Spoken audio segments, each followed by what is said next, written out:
묶음새 기간 중에 또 섬겨주시는 분들에게 참 감사합니다. 우리 찬양팀 다드림, 또 카이로스 뷰라, 여디디아, 그리고 오늘하고 내일 우리 청년부 W팀이 섬겨주시는데 감사하고요. 저는 청년들을 새벽에 볼 때 신기하고 참 너무나 이쁩니다. 우리 청년들 축복합니다. 감사하고요. 아니 근데 권사님들은 어디서 권사님들 뽑아오셨길래 제가 가만히 이렇게 보니까 전부 다 43 정도 되신 분들만 그렇게 다 뽑아오셨어요.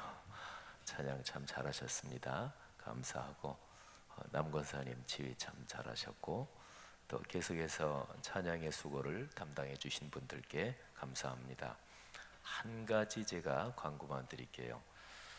전에 그 주보에다가도 계속 광고했는데 우리 차 가지고 오신 분들이요, 교회 주차장에서 나갔잖아요. 이렇게 언덕 주차장에서 이렇게 올라가서 왼쪽으로 딱 꺾으면 작은 사거리 나오죠. 거기에서는 무조건 직진해야 빠릅니다. 그러니까 거기서 되게 우회전 하잖아요. 그래서 거기서 차가 거기서 막히잖아요, 그죠? 근데 우회전 하는데 우회전에서 내가 제일 첫 번째로 우회전해서 신호등 앞에 쓴다 그러면 빨리 나가는데, 그거 빼고는 거기에서 직진해야 빠릅니다. 직진해서 그 다음에서 우회전해서 나가든지요, 아니면 그 다음에 라성에서 우회전해서 나가도 그게 빠릅니다. 그리고 나는 거기서 우회전해서 다시 좌회전합니다, 그래서 영동대교 쪽으로 갑니다 그러시는 분들은 거기 작은 사거리 지나서 첫 번째, 두 번째, 세 번째, 네 번째에서 꺾으면 거기서 좌회전이 됩니다. 엘리베이터에 그 영상이 나가죠, 그죠? 근데 또 나중 오시는 거 잘 모르시는 분들 계신 것 같아서, 이 작은 사거리 막히면 우리 보통 예배 끝나고 나갈 때 계속해서 차 안 빠지고 그러잖아요. 작은 사거리에서는 무조건 직진해야 그건 자기가 빠릅니다. 자기가. 그러니까 오늘 새벽기도 끝나신 뒤에 작은 사거리에서 우회전하지 마세요. 우회전하면 자기도 느리고 다른 사람도 다 뒤에 막혀요. 그러니까 작은 사거리에서는 무조건 직진 아니면 좌회전하든지. 또 우리 사무장님 비롯해서 직원들은 거기 작은 사거리, 거기에 교차로에 차 서 있지 않도록 그 안내를 좀 확실하게 해주셔요. 그래서 우리 쪽에서 나가는 차는 무조건 그렇게 안내하면 되니까, 그러니까 저쪽에 그 위에서 직진해서 이쪽으로 오는 차, 그 차만 이제 여기 막힐 것 같으면 잠깐 서달라고 그렇게 안내하면 되니, 거기만 안 막히면 차 계속 빠집니다. 아시겠죠? 작은 사거리에서 어디로 가라고요? 무조건 직진입니다. 이런 전문 표현 아시는지 모르지만 무조건 고입니다. 이상한 생각 떠오르시는 분 계십니까? 하여튼 무조건 고 그러면은 자기도 빠르고 다 빠릅니다. 자, 오늘 은혜라는 제목으로 우리 김성일 목사님 전해주실 말씀의 본문은 마태복음 20장 1절부터 16절입니다. 자, 마태복음 20장 1절부터 16절. 우리 본문 다 펴시고 우리 같은 목소리로 소리를 잘 맞춰서 같이 봉독하지요. 천국은 마치 품꾼을 얻어 포도원에 들여보내려고 이른 아침에 나간 집주인과 같으니, 그가 하루 한 데나리온씩 품꾼들과 약속하여 포도원에 들여보내고 저 제3시에 나가보니 장터에 놀고 서 있는 사람들이 또 있는지라. 그들에게 이르되 너희도 포도원에 들어가라. 내가 너희에게 상당하게 주리라 하니 그들이 가고, 제6시와 제9시에 또 나가 그와 같이 하고, 제11시에도 나가보니 서 있는 사람들이 또 있는지라. 이르되 너희는 어찌하여 종일토록 놀고 여기 서 있느냐. 이르되 우리를 품꾼으로 쓰는 이가 없음이니이다. 이르되 너희도 포도원에 들어가라 하니라.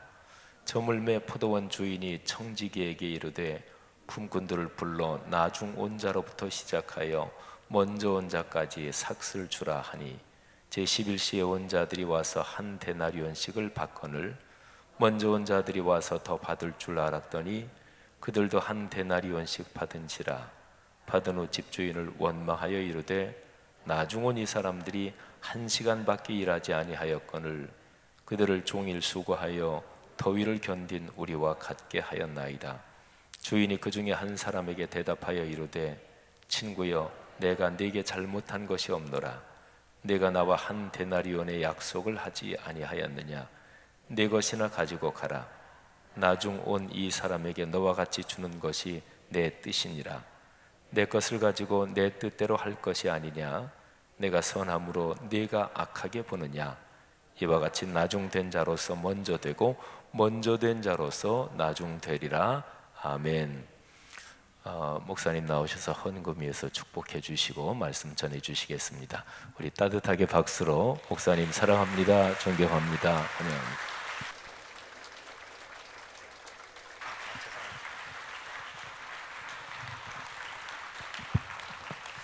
우리 기도하겠습니다. 나를 있는 대로 받아주시는 하나님 아버지, 저희들의 생애를 인도하시는 은혜를 감사드립니다. 오늘도 모든 염려와 걱정을 하나님 앞에 내려놓습니다. 주님의 긍휼로 저희들의 연약함을 보호하여 주시옵소서. 복음을 전하는 종들을 위하여 바쳐지는 귀한 예물들이 있습니다. 이 예물을 드린 종들의 기도대로 온 세상에 하나님의 복된 소식이 가득 차도록 도와주시옵소서. 감사의 예물을 드린 종들이 있습니다. 사람에게 감사하지 아니하고 하나님께 감사하는 저들의 믿음을 받아 주시옵소서. 날마다 감사가 입에서 떠나지 않도록 도와주시옵소서. 저희의 생명이 하나님께 있음을 고백하는 종들의 신앙을 받아 주시옵소서. 저들의 가정과 가족에게 물질의 복과 건강의 복을 주시옵소서. 자녀들을 복되게 하여 주시옵소서. 하나님께서 이 시간에 드려진 귀한 예물들과 우리 성도들의 모든 집회 기간의 헌신 위에 하나님의 은혜와 축복을 허락하여 주시옵소서. 예수님의 이름으로 기도합니다. 아멘.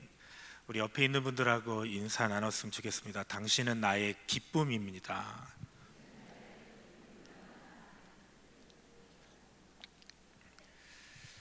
오늘 이야기의 배경은 2000년 전 팔레스타인입니다.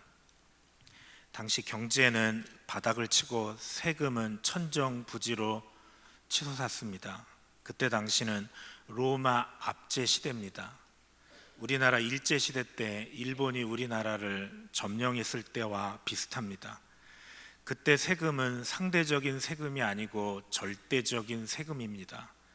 무슨 얘기냐면 액수를 정해 놓으면 농사가 잘 되든지 안 되든지, 장사가 잘 되든지 안 되든지 그 액수를 채워서 세금을 내야만 했습니다.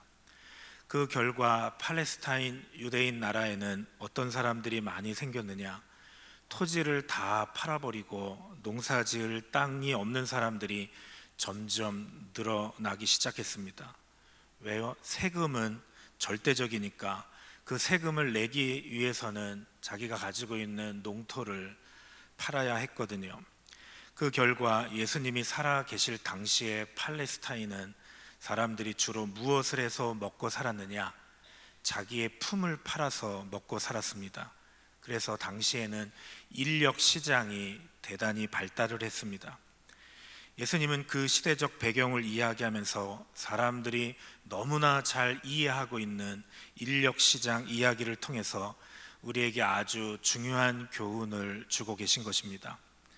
당시 노동 시간은 해 뜰 때부터 해질 때까지 아침 6시서부터 저녁 6시까지 12시간이었습니다. 그래서 그날도 수많은 사람들이 자기의 품을 팔기 위해서 동특이 새벽 이전에 인력 시장에 다 나간 것입니다.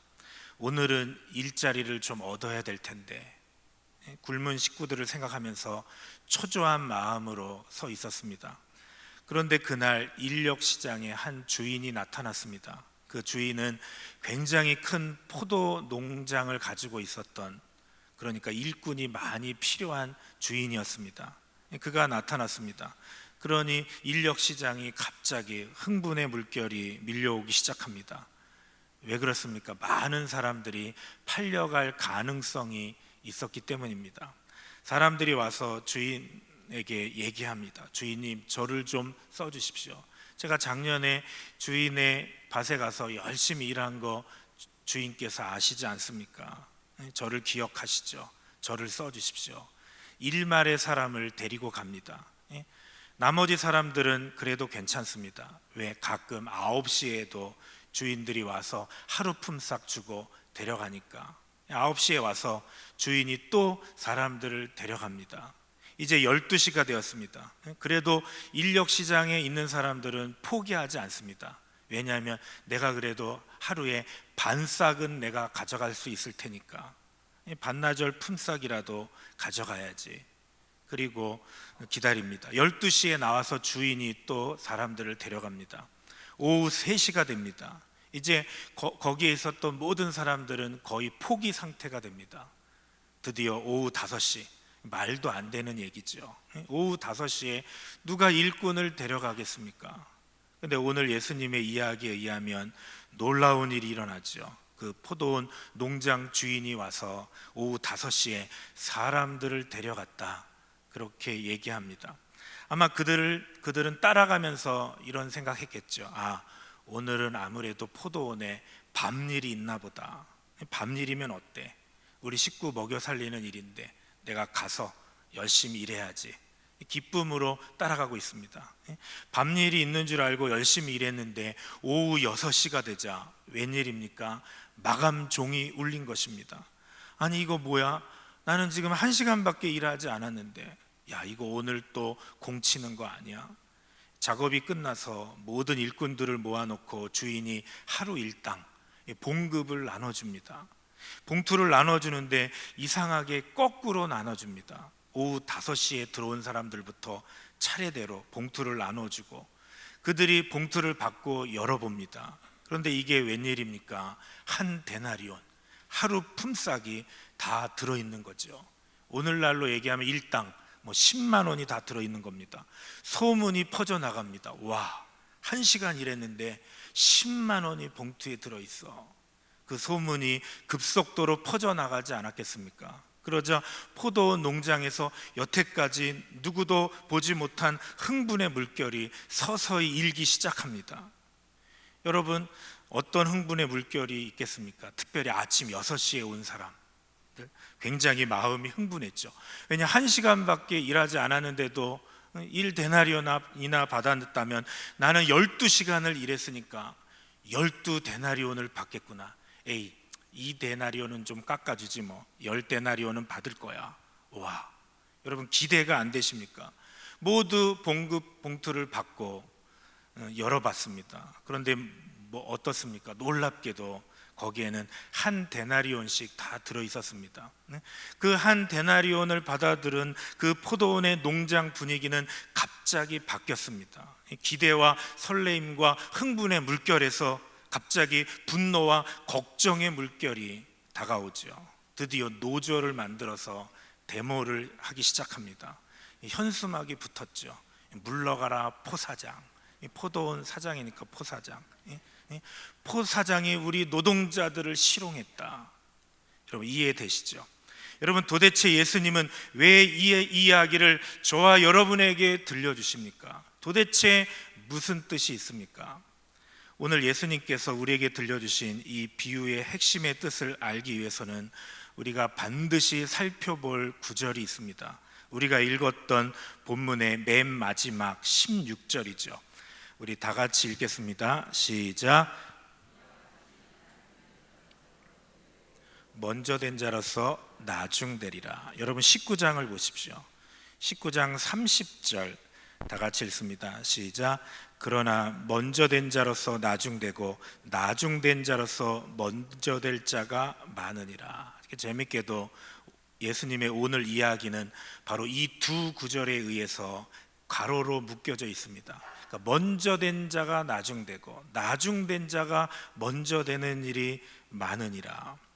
여러분 도대체 어떻게 이런 일이 일어날 수 있단 말입니까? 이것은 비극이죠. 먼저 된 자는 당연히 먼저 되어야 됩니다. 근데 주님이 말씀하시는 거죠. 주님의 뒤를 따르는 일에 있어서는 먼저 된 자가 나중될 수도 있다는 것입니다.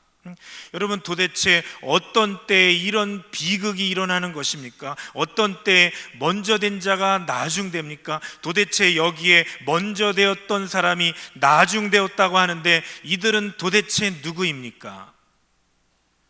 이들은 새벽 6시에 들어와서 일한 자들이죠. 오늘 교회로 얘기하면 누구보다도 교회 생활 열심히 한 사람들입니다. 아마 교회 창립 멤버거나 교회에서 누구보다 헌신을 많이 한 사람일 것입니다. 평생 주님과 하나님의 나라를 위해서 헌신해온 분들. 근데 주님이 말씀하시는 거죠. 그들이 나중되어 버렸다. 이러한 우리도 나중될 수 있다. 여러분, 도대체 어떤 때 이런 일이 일어납니까? 오늘 본문은 몇 가지로 명확하게 말씀하시죠. 첫 번째로 저와 여러분이 조심해야 될 것은 보상의식입니다. 따라합시다. 보상의식. 그러니까 우리가 어떤 때에 나중될 수 있느냐. 새벽 6시에 들어와서 그렇게 열심히 일하고도, 아니 교회 와서 개척 멤버로 수십 년 동안 교회를 위해 피땀 흘리고 나서도 나중될 수 있다. 어떤 때요? 우리가 보상의식을 가지고 사역을 할 때.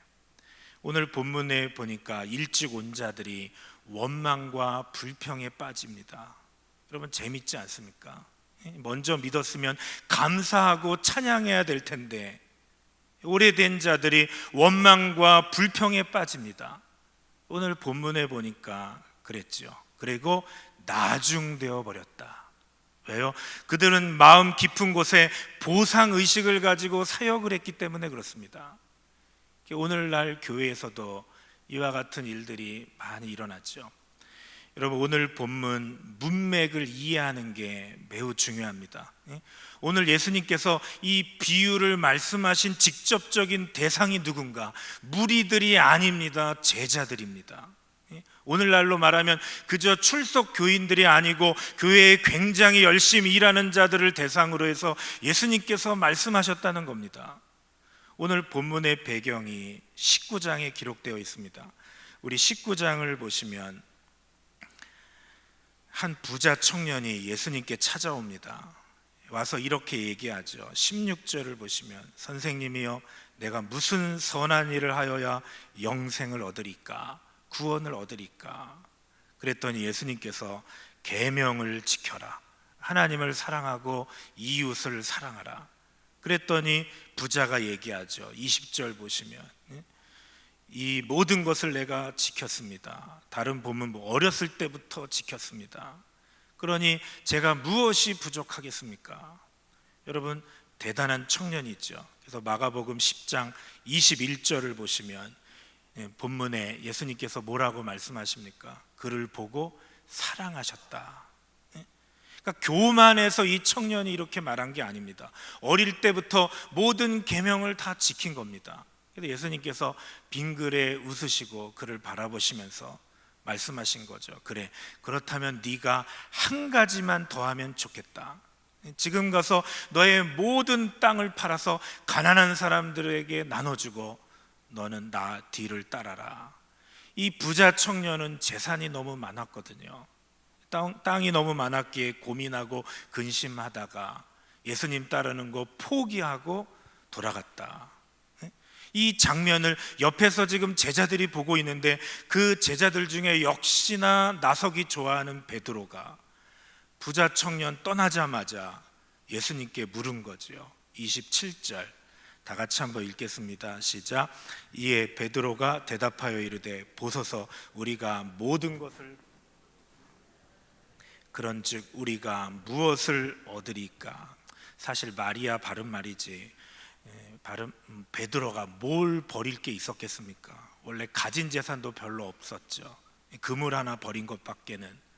그런데 또 그 기회를 놓치지 않고 이때다. 주님, 우리는 모든 것을 버리고 주님을 따라 싸우니 우리가 무엇을 얻게 되겠습니까? 여러분, 바로 베드로와 제자들 마음속에 있는 이 마음 때문에 지금 예수님께서 이 비유를 말씀하신 것이죠. 여러분, 우리가 봉사하면 천국 상급 바라는 거 좋은 일이죠. 사도 바울도 상급을 받았습니다. 성경은 저와 여러분을 향하여 하늘 상급을 바라보라 말씀하고 있습니다. 그런데 문제는 이 땅에서의 물질적 보상을 얻기 위한 봉사가 저와 여러분의 의식 속에 있다는 거죠. 우리의 봉사의 대가로 혹은 충성의 대가로, 우리가 물질의 대가를 보상받으려고 하면 우리는 감사보다 원망에 빠지기 쉽다는 겁니다. 그 결과 평생 남보다 수고를 더 많이 하고 나서도 결국 나중되어 버린다, 주님은 말씀하시는 거죠.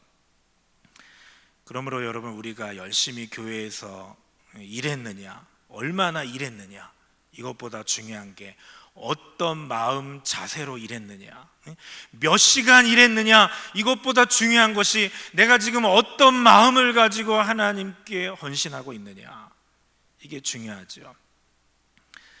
오늘 조용히 한번 하나님 앞에서 여러분의 마음을 살펴보시기를 바랍니다. 저와 여러분은 어떤 마음으로 사역하고 계십니까? 여러분들은 왜 신앙생활하고 계십니까? 혹시 내가 열심히 신앙생활하면 하나님께서 이 땅에서 내 건강과 내 사업과 내 직장과 내 자녀가 잘되게 해줄 것, 그것을 바라면서 열심히 헌신하고 계시진 않습니까? 여러분, 이 땅에서의 축복은요, 덤으로 주시는 겁니다. 우리가 열심히 신앙생활하면 하나님께서 저와 여러분에게 축복해 주시겠죠. 그러나 성경에도 헌신하면 복 주신다 말씀하셨으니까 저도 그걸 믿습니다. 그러나 성경은 한 가지를 분명히 얘기합니다. 그것은 덤으로 오는 거지, 그것을 목적으로 신앙생활에서는 안 된다는 거죠. 여러분, 욥기서를 잘 아시죠? 어느 날 사탄이 하나님께 가서 하나님과 만납니다. 천국에 있었던 일을 잠시 보여주시죠. 하나님이 그 사탄에게 욥을 칭찬합니다. 야, 너 세상 다니면서 욥 봤냐? 욥 봤어? 성락교회 어떤 권사, 어떤 집사, 너 봤냐? 어떻더냐? 정말 신앙생활 잘하지 않더냐? 하나님이 욥을 칭찬했죠. 그랬더니 사탄이 뭐라고 하는지 아십니까? 하나님 말에 딴죽을 거는 거죠. 아이고 하나님, 뭐 그게 대단합니까? 아닌 말로 욥 보십시오. 사업 잘 되죠, 자식들 잘 나가죠, 마누라 이쁘죠, 몸 건강하죠. 하나님이 욥에게 그렇게 축복을 해주시니 그 욥이 하나님 안 섬기겠습니까? 저라도 섬기겠습니다. 이건 없습니다. 저라도 섬기겠습니다. 그냥 또 이단으로 생각하시면 안 됩니다. 하나님이 그럼 시험 한번 해봐라, 시험을 허락하시죠. 그래? 욥은요, 하늘에서 이런 일이 일어나는 거 전혀 몰랐습니다. 어떤 일이 일어납니까? 그렇게 행복하게 살았던 욥의 가정에 고난이 밀어닥칩니다. 10명의 자녀들이 단풍놀이 갔다가 차가 뒤집혀서 하루아침에 다 죽었습니다. 주식이 폭락하면서 부도를 맞아서 전 재산 100억 원을 다 날렸습니다. 하루아침에 거기다가 몸에는 또 심각한 병이 들려서 도저히 의사도 고칠 수 없는 피부병이라 기와조항으로 그냥 뻑뻑뻑 피가 나도록 긁어대는 것입니다. 그랬더니 재산 다 잃었죠, 자식 다 잃었죠, 건강 다 잃었죠. 그렇게 자기에게 잘해줬던 와이프가 이렇게 얘기합니다. 야, 나 같으면 하나님 저주하고 죽겠다, 자살하겠다, 가서 죽어라. 여러분, 욥은요, 나의 삶 속에 왜 이런 고난이 오는지 몰라요. 이게 욥기서입니다. 저와 여러분에게 다가오는 고난 이해하려고 하지 마십시오. 하늘에 있는 일을 욥이 어떻게 알 수 있겠습니까? 욥은 꿈에도 몰라요. 그 모든 고난의 폭풍이 몰아닥칠 때 욥이 뭐라고 얘기합니까? 욥기 1장 21절 22절 다 같이 읽겠습니다. 시작. 이르되 내가 모태에서 알몸으로 나와 싸운즉 또한 알몸이 그리로 돌아올지라.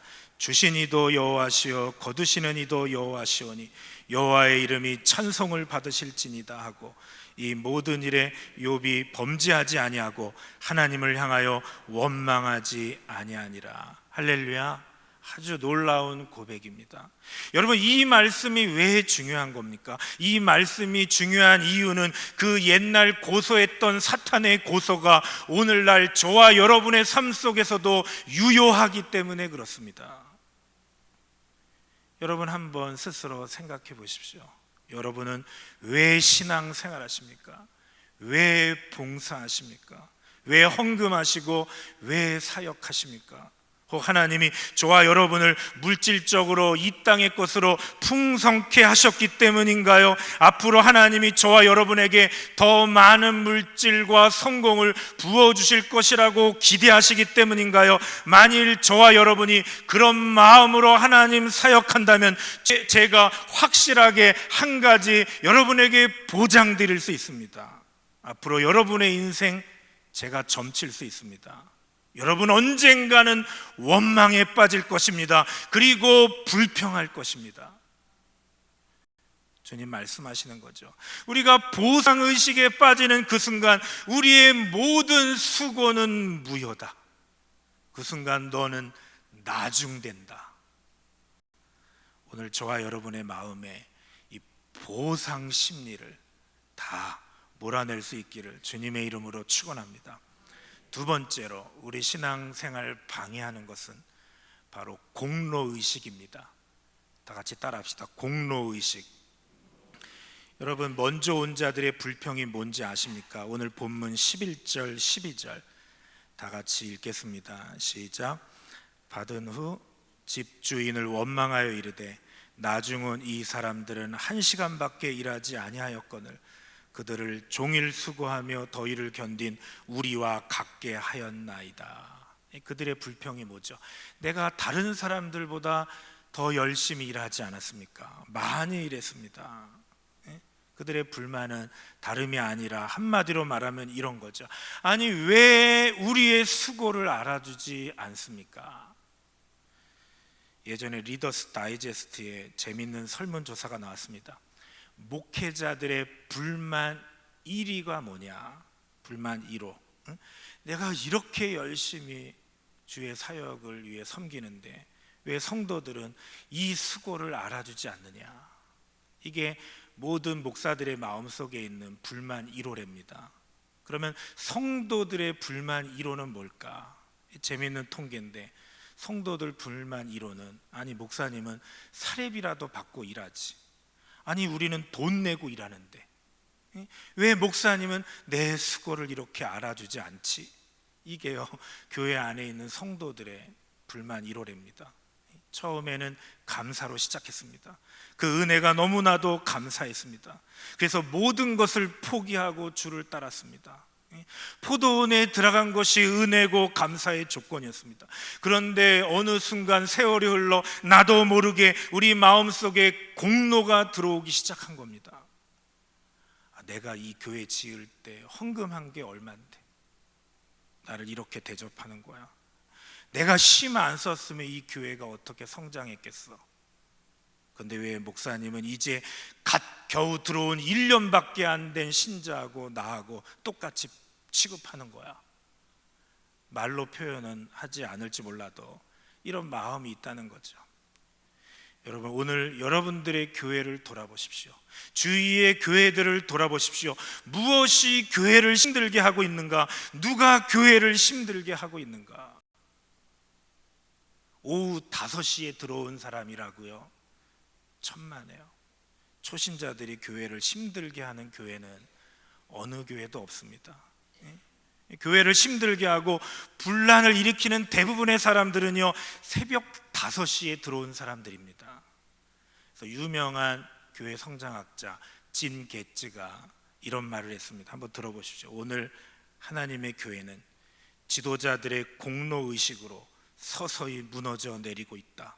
개척할 때의 수고한 멤버들, 많은 액수를 헌금한 신도들, 많은 시간을 봉사하는 직분자들, 그들 마음속에 자리 잡은 공로의식이 교회를 서서히 병들게 하고 있다.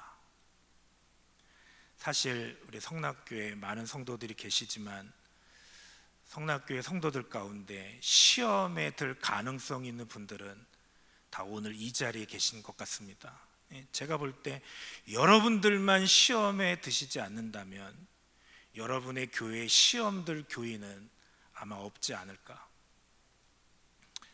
저희 장병 가운데 그런 친구가 있습니다. 제가 설교 이렇게 열심히 전했더니 목사님 오늘 연설 죽였습니다.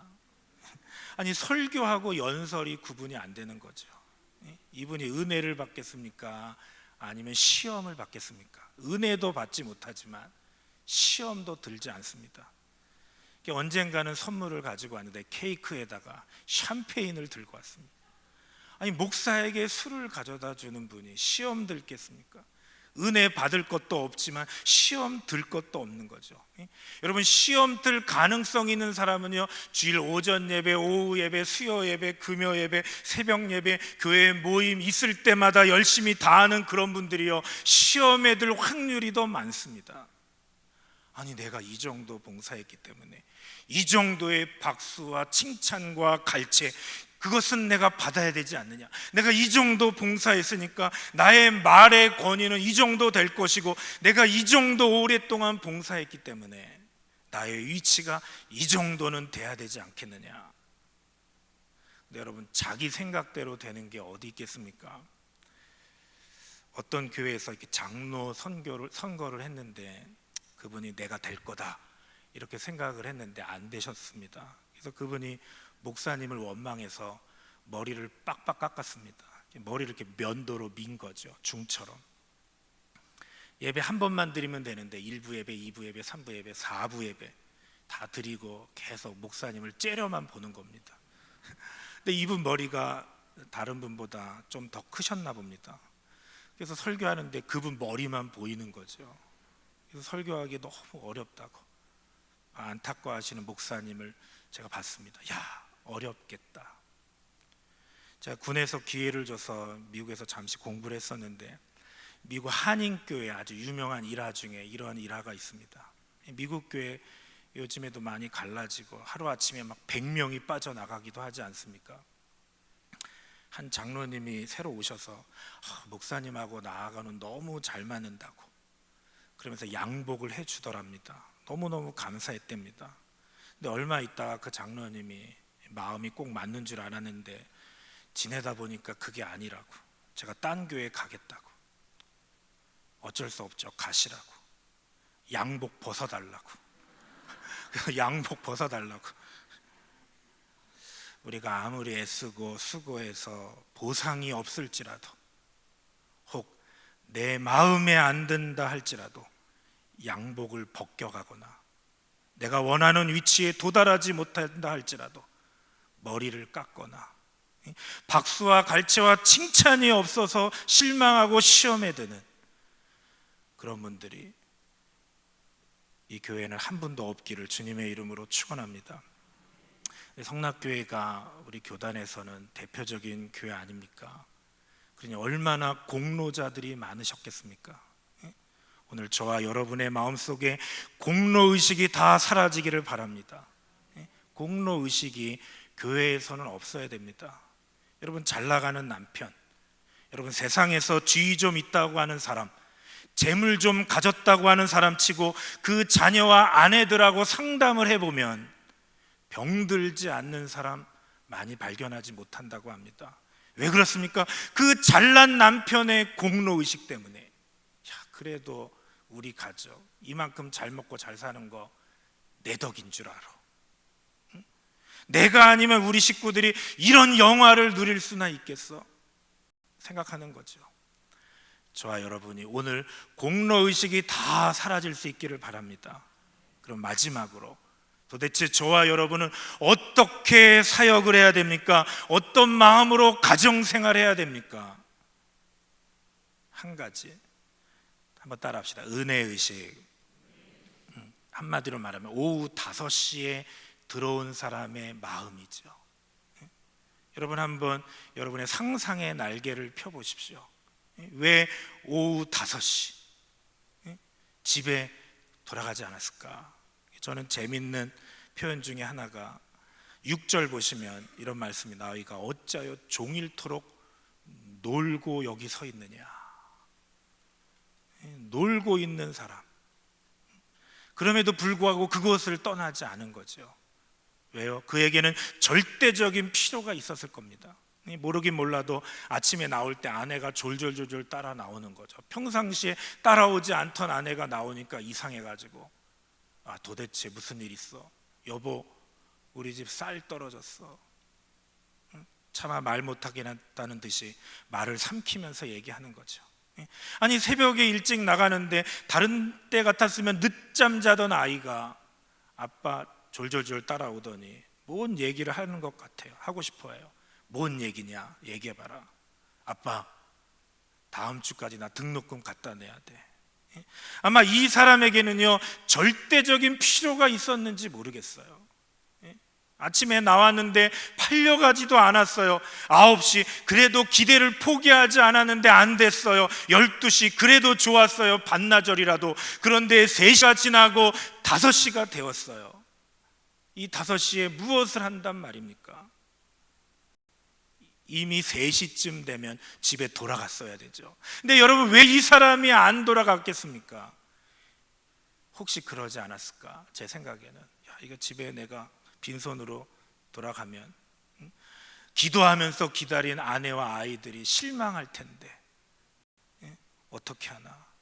인력시장에 1%의 희망도 남지 않았지만 5시까지 기다리고 있었던 것이죠.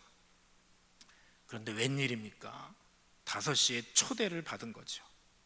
이야, 오늘 밤일 있나 보다. 기쁘다. 놀다가 한번 옆에 분들하고 인사 나누시기 바랍니다. 놀다 오셨군요. 이렇게 놀다 오셨군요. 너무 감사해서 일을 열심히 하는 거죠. 1시간 동안 쉴 틈 없이 일하는데 1시간 후에 땡땡땡 마감 종이 울립니다. 이게 뭐야? 오늘 작업 헛일한 거 아닌가? 그리고 봉투를 받아들어 열어봤더니 웬일입니까? 하루 뒤에 12시간 일한 품삯이 들어있는 거죠. 여러분, 이 5시에 들어온 사람, 여러분 어떻게 했겠습니까? 그냥 야 좋다 봉투 받아들고 집으로 주랭랑 쳤겠습니까? 저는 그렇게 생각하지 않아요. 아마도 모르긴 몰라도 계속 주인에게 미안해서 좀 남아서 일 좀 시켜달라고. 주인님, 뭐 시킬 거 있습니까? 제가 뭐 화장실이라도 가서 열심히 좀 닦을까요? 뭐든지 괜찮습니다. 저에게 좀 일 좀 시켜주십시오. 아니, 5시에 불러준 것만도 감사한데 하루치 품삯을 주시다니요. 아니, 내가 이 은혜 어떻게 갚아드릴 수 있을까요? 뭐든지 시켜만 주십시오. 사랑하는 성도 여러분, 저와 여러분이 구원받았을 때를 조용히 생각해 보십시오. 저와 여러분이 어떻게 구원받으셨습니까? 우리는 포도원에 들어가지 못해서 얼마나 안타까워했습니까? 우리를 구원할 방법은 아무것도 없었습니다. 아무리 내가 선행을 해도, 아무리 내가 종교 생활을 열심히 해도, 아무리 도덕 생활을 경건하게 해도 내 속에 있는 죄를 내가 어찌할 수 없었습니다. 우리는 세상의 권세 잡은, 공중 권세 잡은 자의 종노릇하고 있었고, 하나님 밖에 있었고, 하나님과 원수되어져 있었고, 에베소서 2장 말씀처럼 예수님께서 죽었던 너를 살리셨도다. 우리는 죽어 있었습니다. 우리는 하나님의 포도원에 들어갈 자격이 없었던 사람입니다. 그런데 웬 은혜입니까? 이제는 내 노력도 통하지 않고, 종교 생활도 안 되고, 도덕도 통하지 않고, 지식과 철학도 통하지 않아 이제 내 인생 다 끝날 오후 5시에 우리는 갈보리 십자가를 만났습니다. 그리고 갈보리 십자가 위에서 강물처럼 흘러넘치는 아버지의 사랑, 우리를 구원하신 용서, 구속의 은혜를 받은 줄 믿습니다. 우리 모두는 다 오후 5시에 포도원에 들어온 사람들입니다. 이 이야기 하나 하고 제 설교 마치려고 합니다. 일사후퇴 때 얘기입니다. 한 선교사 부부가 평양에서 일하시다가 중공군이 쳐들어오니까 집차를 타고 일사후퇴 피난을 내려오고 있었습니다. 근데 동두천쯤 와서 어느 다리를 건너는데 갑자기 선교사님 사모님이 잠깐만 차를 세우라고. 왜 그러냐고. 아니, 이 난리통에 왜 그러냐고. 그러니까 어디서 어린아이의 울음소리가 난다고. 아니, 지금 어린아이 울음소리가 대수냐고. 그 선교사 사모님이 핸들을 잡았습니다. 미국 여자들의 권세가 세거든요. 그래서 집차를 딱 세워놓고 어린아이의 울음소리를 찾아 다리 밑으로 내려갔습니다. 근데 거기에는 참으로 참혹한 놀라운 광경이 벌어져 있습니다. 한 여인이 벌거벗은 몸으로 꽁꽁 얼어 죽어 있었던 겁니다. 근데 어린아이의 울음이 어디에서 나는가? 그 여인이 보따리 하나를 딱 안고 웅크리고 죽었는데 그 안에서 나는 겁니다. 엄팔을 억지로 꺾어서 보자기를 열어보니까 태어난 지 오래지 않은 아이가 거기 있는 겁니다. 추측하기가 그렇게 어렵지 않았습니다. 아이를 낳고 피난통에 내려오다가 다리 밑에서 지내다가 날씨 추워지니까 그 아이 살리기 위해서 포대기로 모자라서 자기의 옷을 한 겹 한 겹 다 벗고 속옷 하나만 딱 입은 채로, 그것도 모자라 마지막 호흡을 그 아이에 주기 위해서 그냥 가슴에 안고 얼어 죽어 있었던 거죠. 6.25 때니까 일사후퇴 때 아이를 신고를 하고 입양을 해서 미국에 데려갔습니다. 아이는 참 이쁘게 자랐습니다. 멀리 비행기 태워서 대학까지 보냈습니다. 어느 날 하루 여름 방학 때 오더니 아이가 심각하게 얘기를 하는 겁니다. 데디, 마미, 나를 이렇게 키워줘서 고맙다고. 그러나 우리가 다 알지 않냐고. 내가 엄마 아빠의 친아들이 아닌 거, 우리 아빠 엄마 얘기를 좀 해달라고. 이 선교사님이 나이가 들어서 혹시 죽으면 이 아이에게 얘기를 전해줄 수 없을 것 같아서 글을 다 써놨습니다. 그 아이에게 해주는 거죠. 그랬더니 이 아이가 굉장히 놀랄 줄 알았는데 별로 놀라지 않고 여름 방학 끝내고 기숙사 학교로 돌아갔습니다. 그런데 여러분 아시다시피 미국은요 겨울 방학이 짧습니다. 3주 정도밖에 안 되죠. 그래서 방학이라고 하지 않고 브레이크라고 합니다. 그러니까 잠깐 쉰다 이거죠. 그래서 겨울 방학 때 보통 아이들이 집에 오지 않는데 전화가 온 겁니다. 아빠 비행기 표 좀 끊어달라고. 그러겠다고, 내려오라고. 그랬더니 부탁을 하는 거죠. 아빠 엄마 내가 부탁이 있다고. 뭐냐, 나를 발견했던 그 한국에 좀 데려가 달라고. 그 다리 밑에 나를 좀 데려다 줄 수 없냐고. 야, 세월이 너무 지나서 내가 그 다리가 있는지 모르겠다. 그래서 두말하지 않고 비행기 표를 끊고 몇 줄 물어 그 다리를 찾았는데 다행히 한국에 그 다리가 있었습니다. 탄환 자국도 아주 분명하게. 12월 24일 크리스마스 이브 저녁 그들이 그 다리 밑에 도착을 했습니다. 동두천 다리 밑. 여기서 내가 너를 발견했다. 그랬더니 청년이 유난히 추웠던 크리스마스 이브 동두천에서 자기 옷을 하나하나 벗는 겁니다. 그 선교사님 부부가 아니 너 왜 그러냐고, 감기 들면 어떡하라고 말렸더니 엄마 아빠 나를 제발 그대로 놔두세요. 그러더니 자기 옷을 다 벗습니다. 팬티 하나만 걸치고 옷을 다 벗은 다음에 그 다리 밑에서 이 아이가 통곡을 하면서 우는 겁니다. 그러면서 어머니 이렇게 추우셨어요. 어머니 이렇게 추우셨어요. 그 기사가 미국 교포신문에 코리안 마돈나라고 하는 기사로 실린 적이 있습니다. 여러분 이것이 우리가 받은 은혜입니다. 말씀 한마디로 천지를 지으신 그 하나님이 인간의 몸을 입고 이 땅에 내려오셔서 나를 구원하기 위하여 십자가의 그 모든 고통 당하셨습니다. 세상 사람들도 4대 성자라고 불리는 그분이 어떻게 그렇게 참혹한 형을 당하실 수 있겠습니까? 그분이 마지막 돌아가시면서 이렇게 외치셨죠. 테텔레스타이. 헬라어 성경 번역을 보시면 다 이루었다. 근데 솔직히 말하면 좀 더 좋은 번역은 I paid all. 내가 다 갚았다. 아니 도대체 십자가에 돌아가신 분이 뭘 이루었고 뭘 다 갚으셨단 말씀입니까? 우리는 알지 않습니까? 우리의 모든 죄 주님께서 다 갚으신 줄 믿습니다. 그분이 우리의 구원을 이루셨습니다. 포도원에 감히 들어갈 수도 없는 우리였는데 하나님의 은혜로 그분이 우리의 죄값을 다 받으시고 그분이 대신 내 죄값 다 갚으심으로 우리는 포도원에 들어간 자들이 되었습니다. 5시에 들어간 자들의 마음, 이 설레임, 이 감사. 우리가 어린 시절에 여름철이 되면 해변가에 가서 놀지 않습니까? 두꺼봐 헌집 죽게 새집 타오, 모래성 쌓고 놀다가 집에 들어갔다가 아침에 탁 나오면 어떻습니까? 그렇게 지저분했던 모래사장이 하룻밤 사이에 바닷물에 쏠려서 깨끗해졌죠. 여러분, 이것이 바로 하나님의 은혜의 파도의 능력입니다. 우리가 정말 마음속에 하나님의 은혜를 안다면 불평과 원망이 아니라 감사와 찬양의 마음을 갖게 된다면 하늘로부터 오는 하나님의 은혜를 경험할 것입니다. 은혜의식에 사로잡혀 살면 우리의 삶에는 놀라운 능력이 나타날 것입니다. 여러분이 과거에 누구에게도 말하지 못한 어릴 때의 상처, 부모로부터, 형제로부터, 친구로부터 어떤 상처를 받았다 할지라도 상관이 없죠.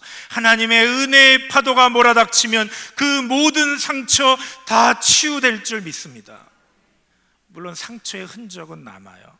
그러나 이 땅을 가만 제가 목회하면서 보면 누가 상처가 없겠습니까? 다 마음에 상처가 있죠. 그러면 거기에 딱지가 생기고 흉터가 생기듯이 우리 마음에도 상처는 그대로 남아있죠. 흉터는. 그런데 제가 보면 어떤 사람들은 거기에 있는 고름을 가득 채우고 사는 사람들이 있습니다.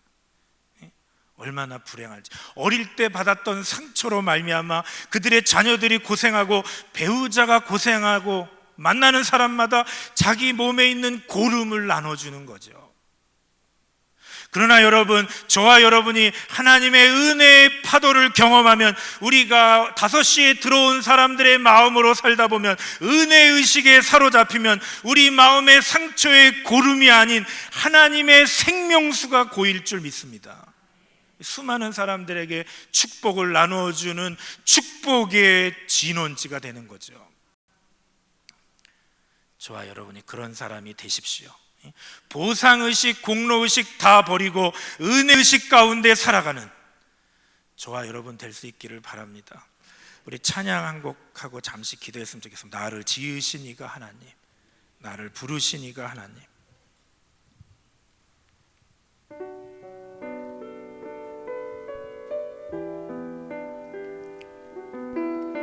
우리 가사를 생각하면서 나를 보내신 이도 하나님, 나를 지으신 이가 하나님, 나를 부르신 이가 하나님, 나를 보내신 이도 하나님, 나의 나 된 것은 다 하나님 은혜라. 나의 달려갈 길 다도록, 나의 달려갈 길 가도록, 나의 마지막 호흡 다하도록 나로 그 십자가 품게 하시니 나의 나 된 것은 다 하나님 은혜라. 한량없는 은혜, 한량없는 은혜, 갚을 길 없는 은혜, 내 삶을 에워싸는 하나님의 은혜. 나 주저함 없이, 나 주저함 없이 그 땅을 밟음도 나를 붙드시는 하나님의, 나를 지으신 이가 하나님, 지으신 이가 하나님, 나를 부르시니가 하나님, 나를 보내시니도 하나님, 나의 나 된 것은 다 하나님은. 우리 이 시간 성령께서 우리 마음에 은혜의 파도를 불어넣을 것입니다. 성령님이 이 자리에 운행하십니다. 우리 마음에 하나님의 은혜의 파도가 불어닥치면 그동안 내 마음 저 깊이 남아있는 고름들이 한순간에 씻겨갈 줄 믿습니다. 그렇다면 하나님의 생명수로 채워져서 여러분의 가족을 살리고 배우자를 살리고 자녀를 살리고 형제를 살리고 교회를 살릴 것입니다. 주여 내게 은혜의 파도를 주옵소서. 제가 하나님의 은혜의 파도를 경험하고 싶습니다. 주여 저를 도와주옵소서. 이 시간 찾아오셔서 안수해 주시옵소서. 나에게 안수해 주시옵소서. 우리 다 같이 주님 앞에 기도하겠습니다. 다 같이 기도합니다. 아버지 하나님, 주님, 내가 누구를 만나든 내 가정에서 내가 먼저 은혜의 사람이 되고 싶습니다. 하나님의 은혜의 파도를 경험하는 자다운 삶을 살고 싶습니다. 내 배우자가 나를 보면 하나님을 발견하게 도와주시고 은혜 속에 사는 것을 발견하게 도와주시고 원망과 불평이 내 마음에서 다 사라지게 도와주시옵소서. 아버지, 나를 그렇게 살도록 아버지 하나님 도와주시옵소서. 오늘 이 시간 하나님의 은혜의 강물이 우리 마음에 몰아닥치길 원합니다. 하나님의 은혜의 파도를 부어주시옵소서. 아버지 하나님, 우리도 사도 바울과 같이 하나님의 은혜를 경험하기 원합니다. 그 은혜의 능력이 있는 줄 믿습니다. 아버지 하나님, 내 심령에 성령의 충만함을 부어주옵소서. 은혜를 부어주옵소서. 하나님의 은혜의 파도를 내 마음에 내려주시옵소서. 아버지, 나를 좀 도와주시옵소서. 나를 변화시켜 주시옵소서. 나를 좀 도와주시옵소서. 우리 다시 한번 찬양합니다. 한량없는 은혜, 한량없는 은혜, 갚을 길 없는 은혜, 내 삶을 에워싸는 하나님의 은혜. 나 주저함 없이, 나 주저함 없이 그 땅을 밟음도 나를 붙드시는 하나님의, 우리 한 번만 마지막으로 더 한량없는 은혜, 한량없는 은혜, 갚을 길 없는 은혜, 내 삶을 에워싸는 하나님의 은혜. 나 주저함 없이 그 땅을 밟음도 나를 붙드시는 하나님의 은혜. 우리 이 시간 한 번만 더 기도합니다. 아버지 하나님 앞에 조금 더 그 하나님 은혜의 강물 여러분의 마음에 몰아닥치면 여러분 바뀔 수 있습니다. 새롭게 할 수 있습니다. 주님, 오늘 말씀 받겠습니다. 돌아보니 제 마음속에 수많은 보상의식과 공로의식이 있음 고백합니다. 처음 십자가 만났을 때 5시에 들어온 자들처럼 그렇게 기뻤는데, 감사했는데, 누가 시키지 않아도 누가 쳐다보지 않아도 너무 감사히 섬겼는데 세월이 지나며 내 마음에 원망과 불평이 있음을 봅니다. 성령 하나님 다 씻어 주옵소서. 우리 다 같이 기도합니다. 하나님 아버지 감사합니다. 우리 마음속에 있는 원망과 불평의 고름들을 다 씻어 주시옵소서. 누구에게도 말 못할 어렸을 때 받았던 상처들, 하나님의 은혜의 파도가 제 인생에 물어닥치면 그 깊은 상처 속에 고름이 아니라 요셉처럼 하나님의 생명수가 넘칠 줄 믿습니다. 내 자자손손 태도로 내 자녀뿐만 아니라 손자 손녀들에게도 물려줄 수 있는 하늘의 생명수 샘물, 주님, 내 상처가 변하여 하나님의 생명수를 담는 내 샘 우물이 되게 도와주시옵소서. 오늘 이후 그렇게 살게 하여 주시옵소서. 그렇게 사랑했던 배우자를 향해 가진 원망과 불평을 먼저 제거하여 주시옵소서. 이것이 하나님께로부터 온 마음이 아니고 사탄으로부터 온 마음임을 고백합니다. 성령의 능력으로 치유하여 주시옵소서. 배우자에 대해, 자녀에 대해 감사하는 마음이 넘치게 하여 주시옵소서. 우리 모두 다 죽을 수밖에 없었던 죄인임을 깨닫게 하여 주시옵소서. 갈보리 십자가 앞에 나아가 그 보혈을 바라보고 나는 평생 5시에 들어온 자의 마음으로 살아가게 하여 주시옵소서. 그리하여 사도 바울이 고백한 대로 내가 모든 사도보다 더 많이 수고하였으되 나의 나된 것은 오직 하나님의 은혜라고, 우리 인생 마지막 호흡에 우리도 그렇게 고백할 수 있도록 도와주시옵소서.